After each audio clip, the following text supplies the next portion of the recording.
오늘 창세기 6장 8절로 11절의 말씀을 가지고 노아의 신앙을 본받자 이러한 제목으로 말씀을 드리겠습니다. 노아는 아담의 제9대 손입니다. 아담이 이제 에덴 동산에서 추방되어서 이제 하와와 함께 이제 자식을 낳았는데 첫째 아들이 가인이고 둘째 아들이 아벨이었습니다.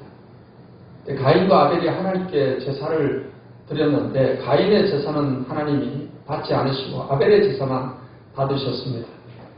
그러자 가인이 시기와 질투심으로 동생 아벨을 죽여서 인류 최초의 살인자가 됩니다. 그리고 그 가인의 후손들은 이제 악인의 문명을 이루어갔습니다.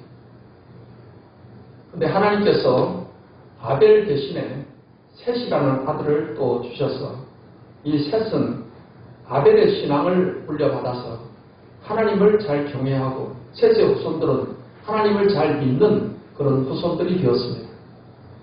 그래서 노아 시대에 이르기까지 가인의 후손들은 악인의 문명을 건설해서 발전해 가고 셋의 후손들은 하나님을 경외하는 그런 믿음의 후손들로 발전해 갔던 것입니다. 그런데 노아 시대에 이르러서 가인의 후손들과 셋의 후손들이 서로 결합해서 혼인하고 결혼해서 하나가 되는 그러한 일이 일어나게 되었습니다. 그로 말미암아서 하나님을 잘 경외하는 셋의 후손들이 신앙을 다 잃어버리고 세상이 타락해 가게 되었습니다. 아담의 아들 셈과 함과 야벳과 또 그 세 아들의 아내들 그렇게 노아의 8 식구만 빼고는 완전히 죄로 가득한 세상이 되어버리고 말았습니다. 그래서 하나님께서는 어느 날 노아에게 말씀하셨습니다. 내가 홍수로서 세상을 다 심판하고 멸하겠다는 것입니다. 그래서 너는 방주를 만들어서 이 홍수 심판에서 너희 가족들을 구원하라 이렇게 하나님 말씀하셨습니다. 이 세상의 날은 이제 120년이 될 것이다. 그래서 노아는 그때부터 하나님 말씀에 순종해서 하나님이 만들라고 말씀하신 그 치수대로 그의 가족들과 함께 이 거대한 배 방주를 만들게 되었습니다. 당시 사람들은 다 노아를 비웃었습니다. 저 노인이 노망이 들어서 저런 짓을 한다. 이 산에 무슨 홍수가 여기까지 와서 우리를 멸한다는 말인가. 그러면서 노아가 그들에게 함께할 것을 이렇게 많이 보냈지만은 한 사람도 거기에 참여하지 않고 다 비웃고 손가락질하고 했습니다. 세월이 이제 다 지나서 방주는 다 완성이 되었습니다. 하나님께서는 그 방주 속에 동물들 또 땅에 기는 것들을 다 보존을 해야 되기 때문에 다 들어가 있끔 하셨습니다. 그래서 정결한 짐승은 암수 7쌍, 부정한 짐승은 암수 2쌍씩 그 방주로 다 들어가게 했습니다. 그리고 노아는 그 모든 식량을 다 저장을 했습니다. 그리고 노아의 식구들도 이제 방주 안에 들어갔습니다. 그리고 방주의 문은 7일 동안 계속 열어두었습니다. 왜냐하면 한 사람이라도 더 방주 안에 들어와서 구원받기를 원했던 것입니다. 7일 기다려도 아무도 들어오질 않았습니다. 이제 하나님께서 방주의 문을 그냥 닫게 하셨습니다. 그리고는 40일 40주야를 비가 하늘에 창이 열린 듯 비가 내리고 지하 땅에 다 솟아 올라오고 그래서 당시에 세상이 모든 산이 덮일 만큼 홍수로서 세상이 덮이게 되었고 이 방주에 탄 노아의 8 식구만 빼고는 다 멸망을 당해버리게 된 것입니다. 오늘 이처럼 노아의 신앙에 대해서 말씀을 하고 있는데 이 노아 시대 이러한 모습은 오늘날 이 세상의 모습과 거의 흡사한 세상이 이제 예수님 오실 때가 돼가면, 말세가 돼갈수록 세상은 노아의 때와 같이 악해질 것임을 말하고 있습니다. 오늘 여러분 이 세상을 보면은 죄악이 아주 크게 달해 있습니다. 뭐 동성애라든가 온갖 성적인 타락이 만연해 있고, 이 기존의 가정들은 다 깨어지고 사람들은 온갖 타락한 그런 죄악에 빠져 있습니다. 그래서 이렇게 노아 시대처럼 세상이 악으로 가득하 있는 시대에 우리가 이 악한 시대에 우리가 보호를 받고 또 나를 통해서 우리 가족들이 구원을 받고 더 나아가서 우리 집안 식구들도 구원받고 그러기 위해서는 우리가 노아의 신앙을 본받아야 될 줄 믿습니다. 그래서 오늘 저는 노아가 어떠한 신앙을 가졌는가 여기에 대해서 말씀해 드림으로 함께 은혜를 나누고자 합니다. 첫째, 노아는 하나님의 은혜 가운데 사는 그런 신앙이었습니다. 오늘 창세기 6장 5절과 8절 말씀을 읽겠습니다. 여호와께서 사람의 죄악이 세상에 가득함과 그의 마음으로 생각하는 모든 계획이 항상 악할 뿐임을 보시고 땅 위에 사람 지으셨음을 한탄하사 마음에 근심하시고 이르시되 내가 창조한 사람을 내가 지면에서 쓸어버리되 사람으로부터 가축과 기는 것과 공중의 새까지 그리하니 이는 내가 그것들을 지었음을 한탄함이라 하시니라. 그러나 노아는 여호와께 은혜를 입었더라. 이렇게 세상이 죄악으로 가득한 그런 세상인데 노아는 하나님께 은혜를 입었다라고 했습니다. 그래서 우리 예수님을 믿는 사람들은 하나님의 이 은혜를 입은 사람이고 또 하나님의 은혜 가운데 우리가 살아가는 사람들이 된 것을 믿으시기 바랍니다. 성경 말씀 에베소서 2장 8절로 9절을 읽겠습니다. 너희는 그 은혜에 의하여 믿음으로 말미암아 구원을 받았으니 이것은 너희에게서 난 것이 아니요 하나님의 선물이라.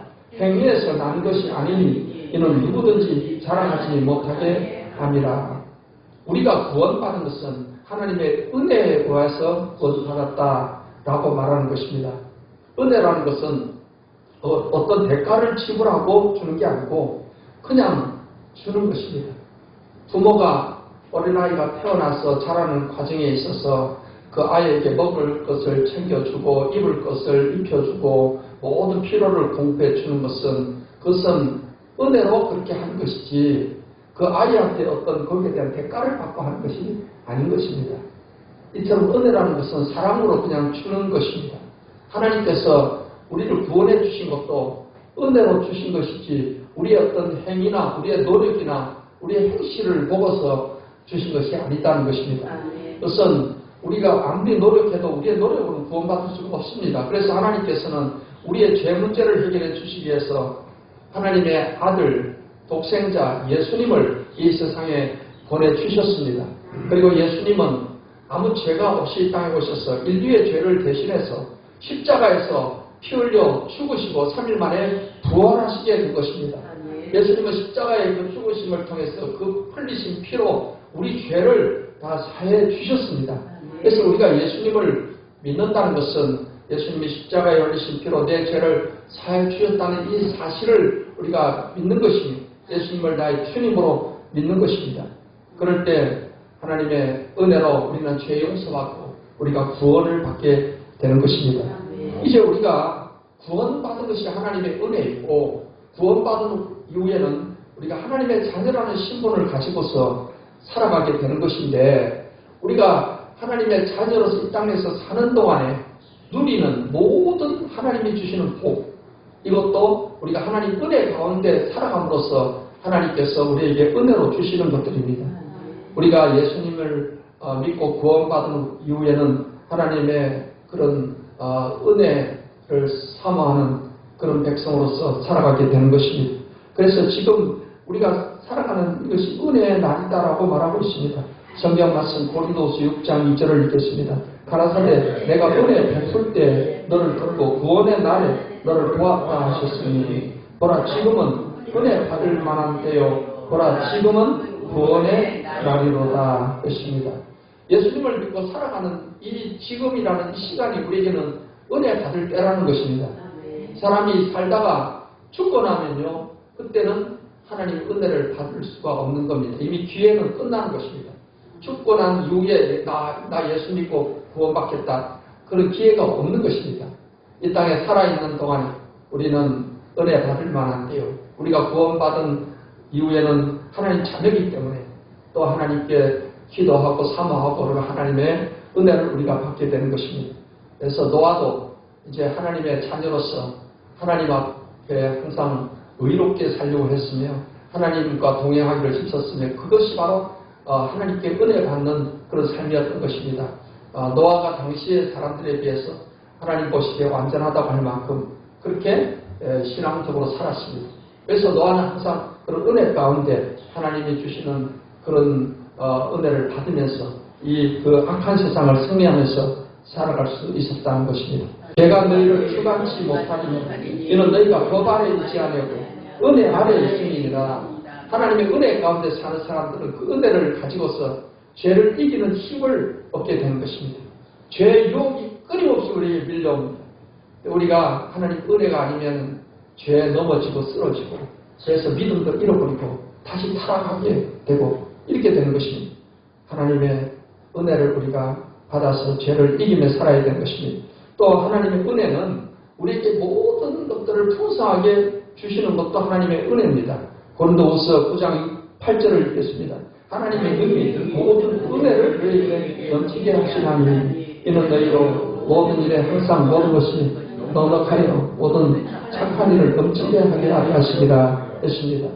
물질적인 것도 그렇고 하나님께서는 이러한 것을 우리에게 은혜로 주신다는 것.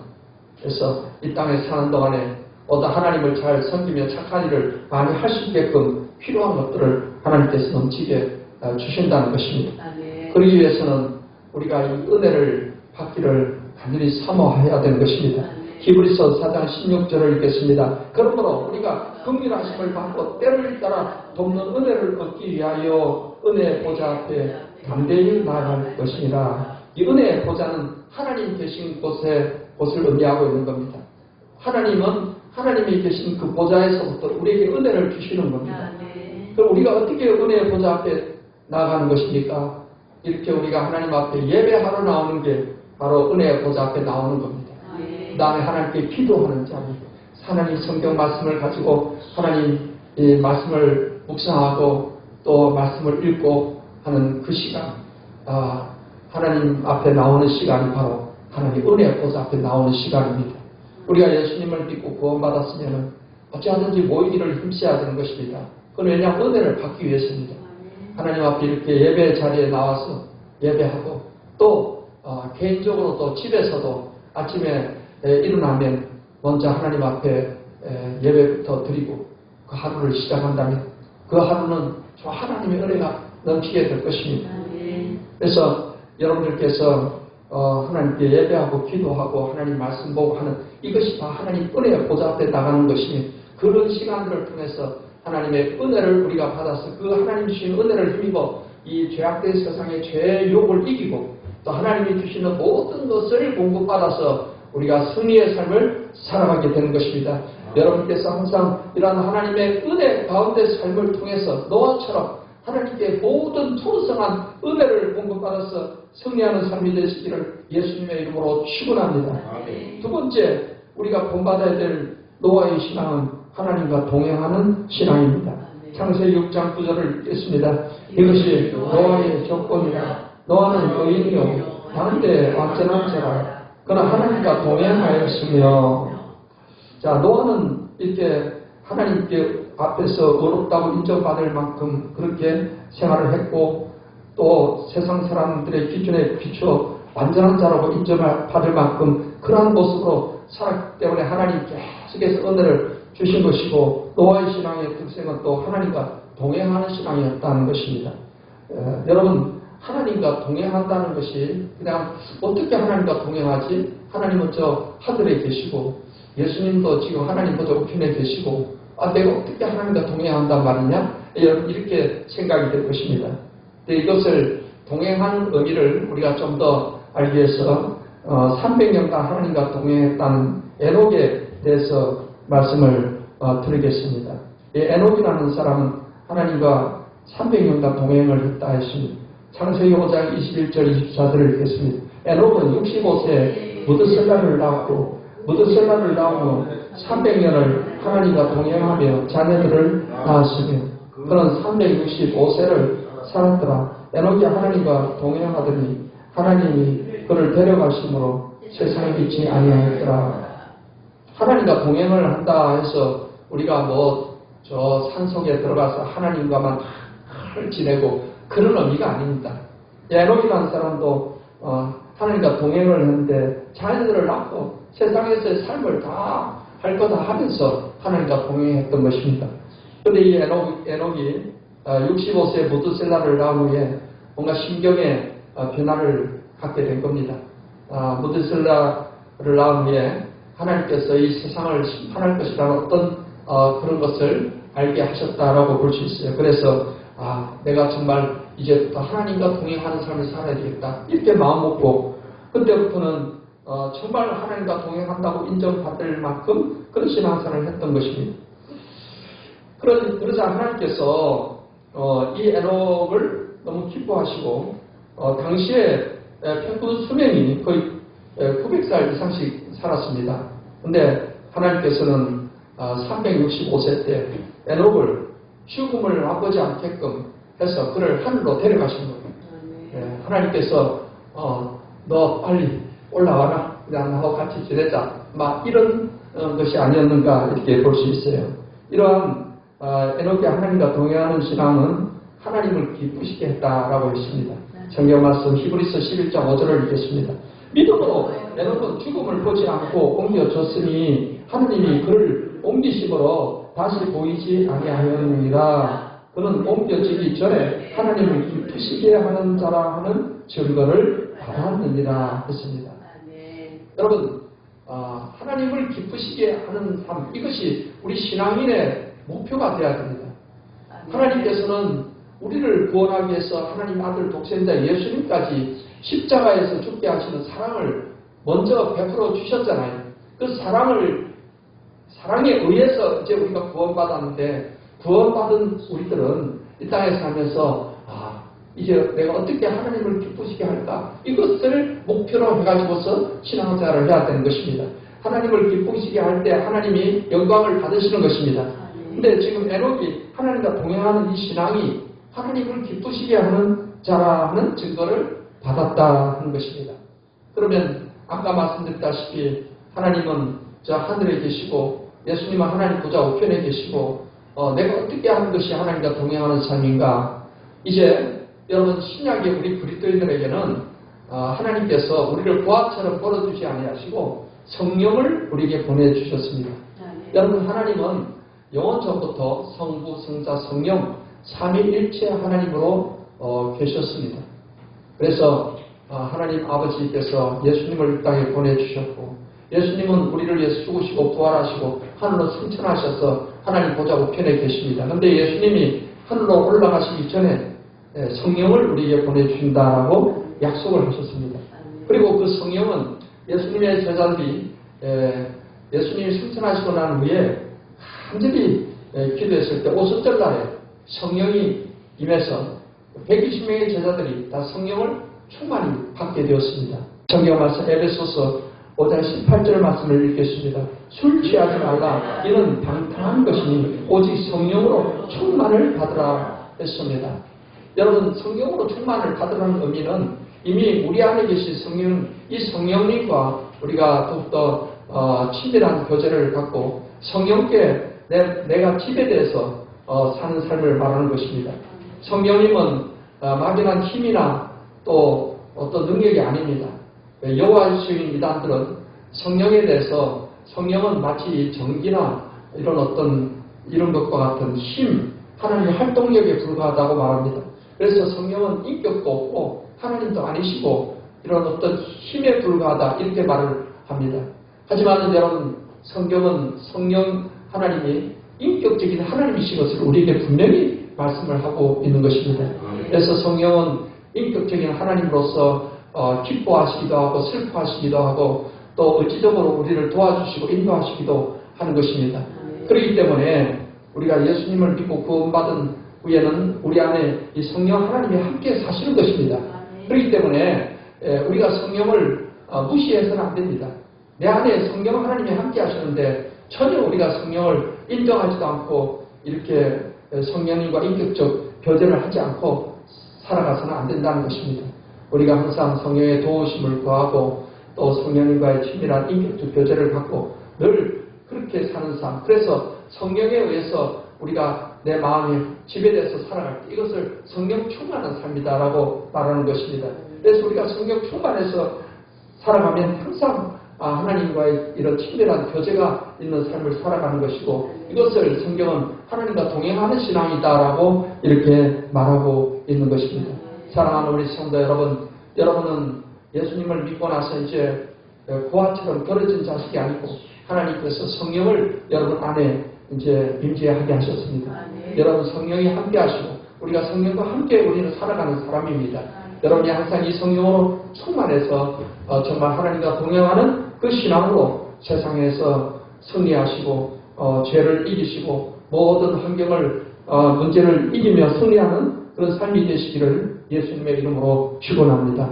실제로 우리가 본받아야 될 노아의 신앙은 하나님의 말씀에 절대 순종하는 그런 신앙이었습니다.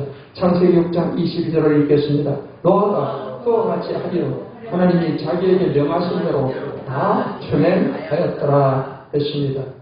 노아는 이 120년이라는 이 시간 동안에 하나님이 말씀해 주신 대로 이 방주를 만들기 위해서 얼마나 모든 것을 힘을 다 기울여서 방주를 만들게 되었습니다. 하나님께서는 이 방주의 치수를 정확하게 다 말씀해 주셨어요.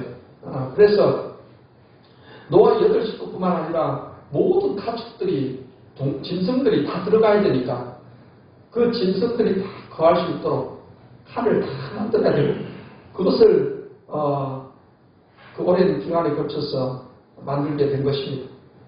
하나님 말씀한 대로 다 준행했다 했습니다. 그런 것처럼 여러분 하나님께서 우리에게 말씀 주셨습니다. 이 성경 말씀은 하나님이 하나님 백성들에게 주신 그런 말씀입니다. 그래서 이 말씀을 따라서 우리가 순종하고 살아가면 하나님께 우리가 복을 받게 되는 것입니다. 과거 이스라엘 백성들에게 하나님께서는 율법을 주시면서 율법을 잘 지키면 복을 주겠다라고 말씀을 하셨습니다. 그 율법의 복은 지금 우리에게도 적용이 되는 것입니다. 율법을 지키지 않으면 저주받는 것은 이 저주에 대해서는 예수님이 십자가에서 저주를 다 송양하셔서 다 제하셨습니다. 하지만 하나님 법을 잘 지키면 복을 준다는 말씀은 우리에게도 같이 적용이 되는 것입니다. 성경 말씀 신명기 28장 1절과 6절 말씀을 읽겠습니다. 네가 네 하나님 여호와의 말씀을 삼가 듣고 내가 오늘 네게 명령하는 내 모든 명령을 지켜 행하면 네 하나님 여호와께서 너를 세계 모든 민족 위에 뛰어나게 하실 것이다. 네가 네 하나님 여호와의 말씀을 청종하면 이 모든 복이 네게 임하며 네게 이르리니 성읍에서도 복을 받고 들에서도 복을 받을 것이며 내 몸의 자녀와 내 토지의 소산과 내 짐승의 새끼와 소와 양의 새끼가 복을 받을 것이며 내 강주리와 떡반죽 그릇이 복을 받을 것이며 네가 들어와도 복을 받고 나가도 복을 받을 것이니라 했습니다. 그래서 하나님 말씀대로 우리가 순종하고 살면 하나님 복을 주십니다. 우리가 하나님께 복을 받고 살아야 되는 것입니다. 우리가 이 역사를 통해서 쭉 보면은 복음이 전파된 후에 복음을 받아들이고 기독교가 들어간 나라들은 다 선진국이 되었습니다. 우리나라도 그래요. 지금 기독교가 들어온 지 한 150여 년이 되는데 기독교가 처음 들어올 때 조선시대 말기에 우리나라는 세계에서 가장 가난하다고 말할 만큼 가난한 그런 나라였습니다. 근데 기독교가 들어와서 이제 150년의 세월이 지나고 나서 한국 교회가 크게 부흥이 돼서 이렇게 세계에 놀랄 만큼 우리 한국의 기독교가 급속히 이렇게 성장을 했습니다. 그로 인해서 기독교가 성장한 만큼 우리나라의 경제도 발전을 해서 지금 세계 선진국에 이렇게 들어갈 만큼 그러한 경제 부흥이 오게 된 것은 그냥 된 것이 아니고 하나님께서 이렇게 많은 사람들이 하나님을 믿고 찾고 하니까 하나님께서 이 나라에 이러한 복을 주신 줄 믿습니다. 성경에 보면은 베드로가 제자가 되기 전에 그는 원래 갈릴리 바다에 고기 잡는 어부였습니다. 고기를 잡아야지 그걸 팔아서 이제 처자식을 먹여 살리고 그러는데 밤새도록 갈릴리 바다에서 그물을 던져 고기를 잡으려 했지만 고기 한 마리 못 잡았어요. 얼마나 허탈하겠습니까? 날이 밝아 새벽 되었을 때 그물을 이제 정리하고 내일 밤에 다시 고기를 잡아야지 그러고 있는데 사람들이 점점 이 해변가로 몰려오고 있는 겁니다. 예수님을 따르는 사람들이 이래 몰려오는데 가까이 와서 사람들이 계속 몰려드니까 예수님이 그냥 해변가에 있다가 물에 빠지죠. 그래서 예수님께서 시몬 베드로가 배를 이렇게 그물 싣는 걸 보고 거기 빈 배가 있는 걸 보시고 그 배 좀 빌려주시오 그랬어요. 그래서 예수님이 그 베드로의 빈 배를 빌려가지고 거기에 서가지고서 해변가의 사람들한테 하나님 말씀을 한참 전하셨어요. 한동안 전하시고 이 베드로도 빨리 들어가 집에 가서 쉬어야 되는데 근데 예수님 말씀을 듣다 보니까 계속 이제 그 말씀에 뭔가 신비한 힘을 느끼고 근데 예수님께서 말씀을 다 끝나시고 난 다음에 배 참 잘 썼어. 그냥 가시는 게 아니라 베드로한테 뭐라고 하시냐면 저 깊은 데 가서 그물을 던지시오. 그렇게 말씀하시는 거예요. 근데 베드로가 여러분 갈릴리 바다의 어부 출신이잖아요. 근데 예수님은 나사렛에서 요셉의 뒤를 이어서 목수 출신인데 목수가 무슨 어부 전문가한테 뭐 깊은 데 그물을 던지라니 나보다 갈릴리 바다를 더 잘하는 사람이 있으면 누가 있겠냐 그러면서 그 말을 거부할 텐데 베드로는 뭔가 이분의 말을 들으면 뭔가 좋은 일이 일어날 것 같다는 믿음이 들어온 거예요. 그래서 베드로가 말하기를 내가 밤이 맞도록 수고해서 잡은 게 없지만은 말씀에 의지해서 내가 그물을 던지겠습니다. 그리고 깊은 데로 가서 그물을 던졌더니요. 이게 웬일입니까? 그물을 끌어올릴 수가 없어요. 너무나 많은 고기가 잡혀가지고서 예수님께서 베드로가 예수님 말씀을 순종하는 걸 보고는 그물을 던질 때 아마 그랬을 거예요. 갈릴리 바다에 고기들은 전부 저 그물에 들어가라. 아마 예수님이 그렇게 명령을 했을 것 같아요. 그러니까 막 고기들이 몰려 들어가지고서 그물이 막 찢어질 정도로 많이 잡히게 된 겁니다. 혼자는 못 끌어들여가지고 다른 사람 빨리 오라 그래가지고 간신히 그물을 끌어올렸는데 보니까 고기가 얼마나 잡혔는지요. 2배나 가득하게 많은 고기를 잡게 된 겁니다. 우리 예수님은 이렇게 그 배를 빌려 썼으니까 그냥 가실 수가 없죠. 거기에 그냥 고기로 채워져야 되겠다. 그래서 베드로한테 그 깊은 데가 그물을 던지라 했는데 베드로가 순종을 하니까 그 많은 고기를 채워주신 줄 믿습니다. 이처럼 이렇게 순종하는 신앙은 하나님께 복받는 신앙입니다. 여러분께서 하나님 말씀대로 잘 순종해서 노아가 말씀대로 tun행을 했다고 했듯이 그래서 하나님께 큰 복을 받고 약한 세상에서도 하나님께 복받는 사람으로서 살아가시기를 예수님의 이름으로 축원합니다. 넷째로 우리가 복받아야 될 노아의 신앙은 미래를 예비하는 신앙입니다. 히브리서 11장 7절 말씀을 읽겠습니다. 믿음으로 노아는 아직 보지 못하는 일에 경고하심을 받아 경외함으로 방주를 예비하여 그 집을 구원하였으니 이로 말미암아 세상을 정죄하고 믿음을 쫓는 의의 부사가 되었느니라. 자, 이제 하나님께서 이제 세상을 멸한 홍수가 있으니까 방주를 만들라 했지 않습니까? 이 홍수라는 게 뭐 언제 그런 거 경험도 안 해봤고 그렇지만은 하나님께서 말씀하셨으니까 그때부터 짧은 세월이 아니에요. 거의 120년간 세월에 걸쳐서 이 방주를 예비를 했다는 것입니다. 그랬을 때 결국 하나님께서 홍수로 세상을 멸하실 때 노아의 8 식구는 방주 안에 들어가서 다 홍수에서 구원을 받게 된 것입니다. 여러분 이것은 오늘날 이 시대를 살아가는 우리들에게 아주 중요한 교훈을 주고 있습니다. 여러분, 노아 시대 사람들이 죄로 인해서 흙수로서 다 멸망을 했지만 지금 이 세상도 죄에 대해서 하나님이 마지막 때 심판을 하시는데 그것은 예수님의 재림 때 이 세상은 심판을 받게 되는 것입니다. 그래서 예수님께서는 내가 다시 오신다 그랬고 이 다시 오시는 것을 성경은 재림이다 이렇게 말하는 것입니다. 그래서 예수님은 이 언제 예수님이 오실지 모른다는 거예요. 그 날과 그때는 하늘에 있는 천사들도 모르고 예수님도 모르고 하늘에 계신 아버지 하나님만이 하신다는 거예요.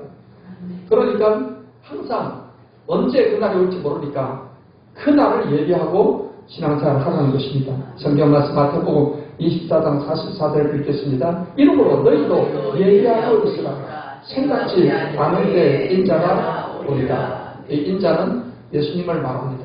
예수님이 생각지 않을 때 온다는 것입니다. 그래서 예수님이 재림하시게 될 때 과연 어떤 일이 일어나느냐. 성경 데살로니가서서 4장 16, 17절을 읽겠습니다. 주께서 고렘과 천사장의 소리와 하느님의 나팔로 친히 하늘로 쫓아 강림하시리니 그리스도 안에서 죽은 자들이 먼저 일어나고 그 후에 우리 살아남은 자도 저희와 함께 구름 속으로 끌어올려 공중에서 주를 영접하게 하시리니 그리하여 우리가 항상 주와 함께 있으리라. 예수님께서 다시 오실 때는요 이제 조용하게 오시는 게 아닙니다. 예수님이 이 땅에 처음 초림으로 오실 때는 베들레헴에서 아기로 이렇게 태어나서 오셨지만 예수님이 재림으로 오실 때는 만왕의 왕이요 만주의 주로서 오시는 겁니다. 천사들과 함께 하늘에 엄청난 영광 가운데 오시는 것입니다. 그때 예수님을 믿고 죽은 사람들은 지금 다 무덤에 있잖아요. 영혼들은 다 천국에 있고 몸은 다 무덤에 있는데 그때 예수님이 올 때 그 영혼들이 함께 오는데 죽은 성도의 몸이 부활합니다. 예수님 부활하신 것처럼. 부활하기 위해서는 영혼이 자기 몸하고 하나 돼야 되니까.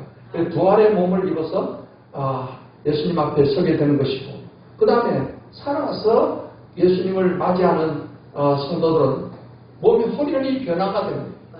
변화가 돼서 주님 앞에 구름 속으로 끌어올려 주님 앞에 가는 것입니다. 그래야 하여 이제 주님과 함께 영원토록 함께 있는 것입니다. 그러면 이 세상에는 죽은 사람이나 살아있는 사람이나 이제 다 예수님을 믿지 않는 그런 사람들만 있습니다. 마치 노아 홍수 시대에 노아 방주에 노아 8축도가 딱 타고 나니까 물을 그 다음에 탔고 나니까 그 다음에 이 홍수 심판으로 사람들이 다 죽게 된 것처럼 예수님이 재림을 하시게 되면 공중에 재림하실 때 죽은 성도들이 다 부활하고 살아있는 성도들로 호련히 변화돼서 다 공중으로 들림받고 그리고 나서 이 지상에 하나님의 심판이 있는데 완전히 다 멸망을 받게 된 것입니다.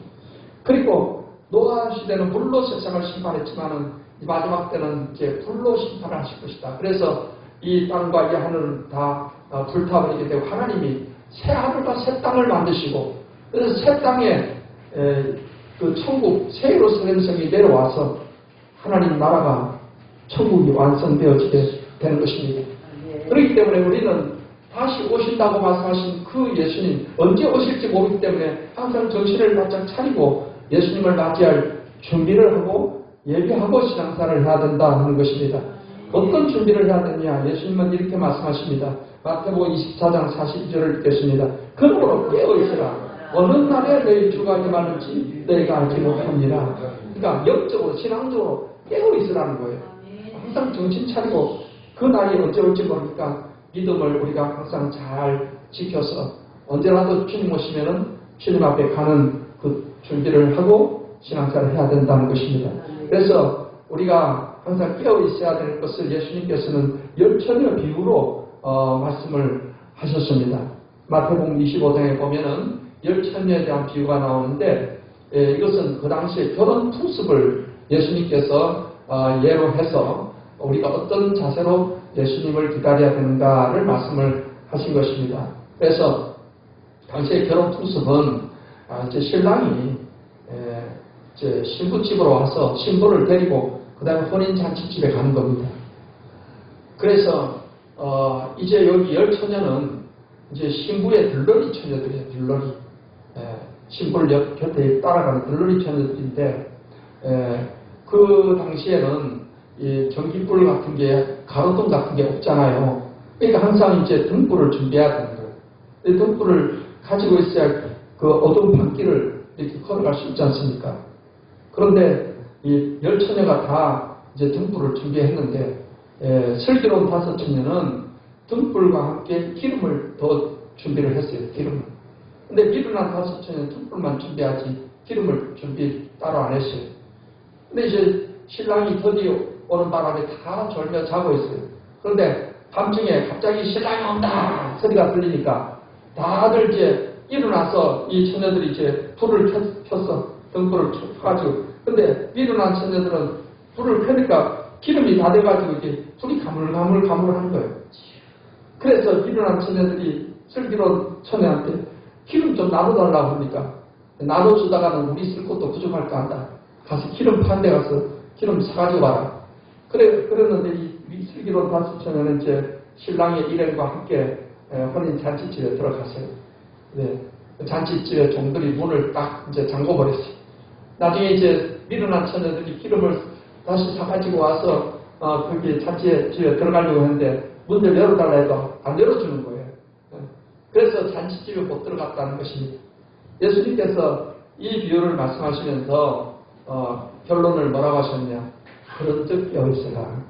어느 날에 너희 주가 임하는지 알지 못한다. 한 것입니다. 그래서 우리가 항상 정말 주님 오실 것을 대비해서 깨어있는 시간. 항상 믿음을 잃어버리면 안 되는 겁니다. 믿음을 잃어버리면 우리가 천국 못 가는 거죠. 이 믿음을 뺏어가려고 사단이 얼마나 믿음 뺏어가려고 하는지 모릅니다. 그래서 오늘날 우리 주변에 이단들이 이렇게 많은 거는 사단이 이단들을 통해서 우리 믿음을 뺏어가려고 합니다. 우리가 가지고 있는 믿음을 뺏어가고 복음을 잃어버리게 하려고 그렇게 해서 지옥길로 끌고 가려고 하는 것입니다. 이럴 때 우리는 이 복음의 신앙, 믿음을 잘 지켜야 됩니다. 이거는 정말 귀한 보물과 같은 것입니다. 그래서 은혜로 구원받은 우리는 내 노력으로 내 행위로 구원받은 게 아니라 예수님 십자가의 그 은혜로 구원받은 이 믿음을 여러분이 잘 복음의 신앙을 잘 지켜서 항상 깨어있는 신앙으로 성령 충만한 신앙으로 주님 오실 날을 늘 기다리는 이런 예비하는 마지막 종말의 때 예수님 재림을 예비하는 그런 신앙으로서 승리하는 삶을 살게 되시기를 바랍니다. 사랑하는 우리 성도 여러분, 이 노아의 신앙은 오늘날을 살아가는 우리들에게 굉장한 모범을 보이고 있습니다.